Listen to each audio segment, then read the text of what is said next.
در این درس میریم سراغ کامل کنترل ترک ها از هیدر ویدیو و صدا گرفته تا حذف کردن، پاک کردن، رینیم کردن و تارگت سازی.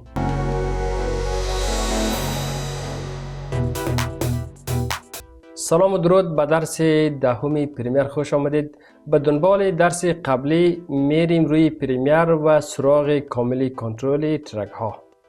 دوستا در درس قبلی تنظیمات را دانه به دانه با هم کار کردیم که دو قسمت از این تنظیمات مانده بود: کاستومایز ویدیو هیدر و کاستومایز آدیو هیدر. این دو قسمت هم با هم بررسی میکنیم. خب من با دلتا کی تایملاین بزرگ میسازم و با شیفت و اسکرول ماوس ترک ها را کمی بزرگ میسازم تا خوبتر معلوم شود. دوستا شما متوجه باشین در ویدیو هیدر ها 3 ردیف داریم، یعنی 3 ردیف از ویدیو هیدر ها و آدیو هیدر ها موجود است.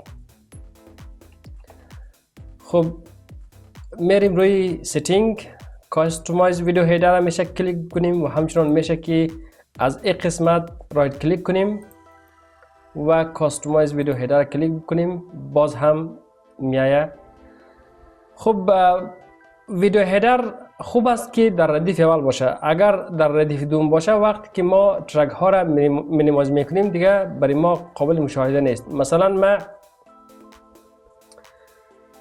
میارم اینا را در ردیف پایین جابجا میکنم.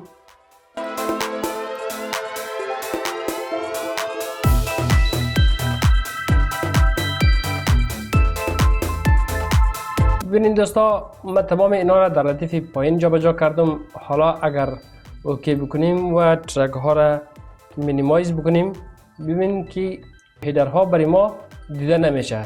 خوب است که اینا را ما در ردیف اول جابجا کنیم. اگر یک زمانی میشه که از پیش شما پنهان شوه، میشه که از این قسمت شما تنظیمش کنید.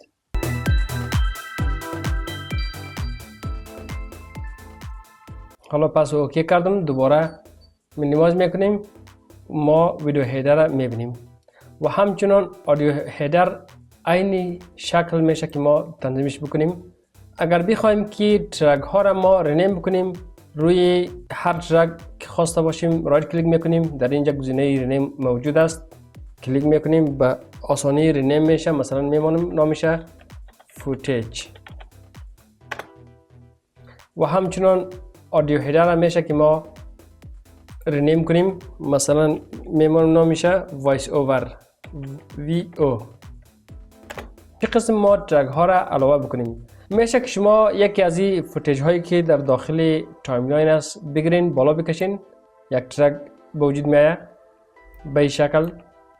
و همچنان میشه که شما یکی از فوتیج ها را از سورس پنل بگیرین، دازین، یک ترک به وجود میاد.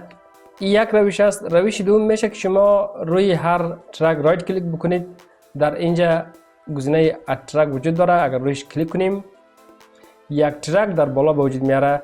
و همچنان در پایین اگر روی آدیو ترک کلیک کنیم و در اینجا گزینه اد ترک را کلیک کنیم، یک ترک آدیو در پایین به وجود میاره. برای ما به می آسانی ما میتونیم که ترک ها را که نیاز داشته باشیم به وجود بیاریم. و روش سومش است دوستا که رایت کلیک بکنیم، در اینجا اد ترکس کلیک بکنیم و اینجا یک عدد برش بیتیم. مثلا من میگم 2 ترک ویدیو ضرورت دارم و 2 ترک آدیو. میگیم که ترک های ویدیوی ما بعد از فوتیج قرار داشته باشه و همچنان ترک های آدیوی ما بعد از وایس اوور. اوکی میکنیم. ببین که بعد از فوتیج 2 ترک برای ما به وجود آورد و همچنان بعد از وایس اوور 2 ترک برای ما به وجود آورد. اگر خواسته باشیم که ترک ها را دیلیت کنیم، پس روی هر ترک رایت کلیک میکنیم، در اینجا گزینه دیلیت ترک وجود داره، میشه که به می آسانی ما ترک ها را دیلیت بکنیم و همچنان میشه که ما روی دیلیت ترکس کلیک بکنیم و در اینجا میگیم که ترک های خالی را دیلیت کو. این گزینه را فعال میسازیم و همچنان آدیو هایی که خالی هست فعال میسازیم برای ما دیلیت میکنه و میشه که ما حتی از اینجا مشخص کنیم که کدام ترک ما میخوایم که دیلیت کنیم. اوکی میکنیم، دیلیت میکنه. خب دوستا حالا میاییم هر کدام از این ویدیو هیدرها و آدیو هیدرها را دانه به دانه تشریح میکنیم که هر کدامش چیکار میکنه. گزینه اول که V1 و آدیو 1 وجود داره به خاطر تارگت کردن است. اگر ما بخوایم که یک قسمتی از ویدیو را در سورس مانیتور بیاریم، مثلا ما یک قسمتش با I و O مشخص میکنیم، از شارتکتش که نقطه است over to timeline استفاده میکنیم که قبلا در درس‌ها گفتیم. ببینید دوستا، چون ما در اینجا با V1 و A1 مشخص کرده بودم که این ویدیو در اینجا باید قرار بگیره. اگر ما بخوایم که در ترک ویدیوی 2 و ترک آدیوی 2 قرار بدیم، میریم یک قسمت دیگه از ویدیو را مشخص میکنیم با I و O.